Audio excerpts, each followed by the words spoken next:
Well, let's head to Westminster. We can talk to the Chief Executive of the NHS Confederation, Niall Dickson. Good morning to you, Mr Dickson. So we're getting this extra money. Is it enough? Do you welcome this?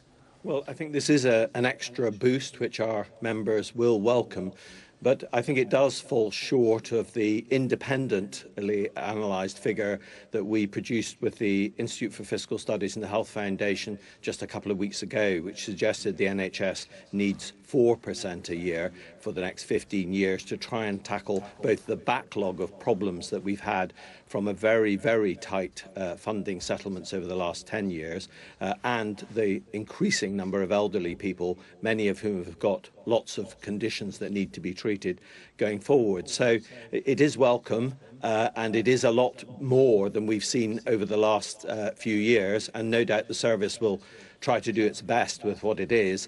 But I think we believe that the service will actually need more money over the longer term. So you want a 4% increase. What does this come in at? 3.4 is the figure, and as I say, we haven't seen any of the detail around this, but the government are saying it's equivalent to 3.4. And if you look at that historically, if we were sitting here in 2009 and we looked back over the whole history of the health service, the average was 3.7 over that whole period. So you know, this is not historical-wise, this is not a huge amount. What is different and welcome is that it's a commitment over a 5-year period, because the history of the health service tends to have been a bit like, if you look at a graph, it looks like the Himalayas. It goes up for a bit and then down and up and down.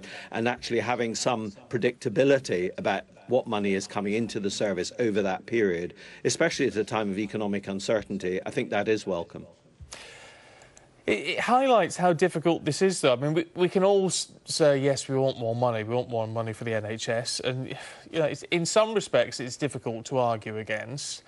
And yet, even with this, even when we reach the point of getting, we think, a sort of £9 billion a year that we're not paying net, that we're not paying into the EU, that it will then be funded into the NHS, we're still then looking at increased borrowing and increased taxation to fund this. I mean, this is all going to cost us all as individuals a fair amount. It is. It's what we have to decide as a society. Now, there will be those who challenge the NHS itself and say you can be more efficient and you can do things better.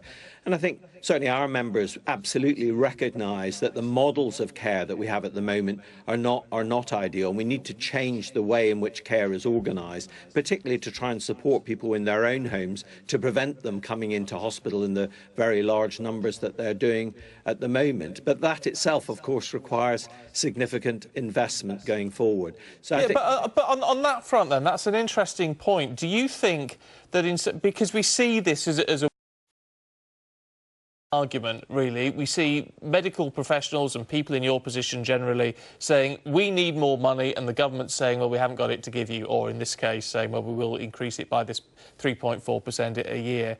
Is it time that we take a more collaborative approach on this, and that people from both sides step forward and say, yes, we've got problems, and yes, we need to, in a more public forum, examine together how to tackle this and make things better? Yes, indeed, and we've very much urged that on the government, and again, the detail isn't out yet. But the big debate now, I think, is how do we spend this extra money? And instead of just something being dreamed up or a set of targets being drawn up by the Department of Health, I think there really does need to be a proper engagement, both with the wider public, because I think the public have got to understand that there will be some hard choices in all this, but also with the service, with the doctors, the nurses and the managers who organise this, in order to try and make sure that we spend that money in the best possible way. I think arguably over the last few years we've continued to fund the existing model, so as hospitals have got under more pressure, we've thrown money at the hospitals in order to do that. We've seen a huge increase in the number of hospital consultants. At the same time, we've seen in effect a fall in the number of general practitioners relative to the population. Now, if you're trying to turn the model round and provide more help and support in the community, that clearly isn't the way to do it. So we have to make sure that we're not going to reduce the size of the hospital sector because the pressures on it are just so great. But if there is additional funds, transformation money, it needs to go in at that other end, sometimes using hospital staff, sometimes using community staff. But we need to build up new kinds of service that help keep people in their own homes rather than have them going in and out of hospital time and again. Niall Dickson.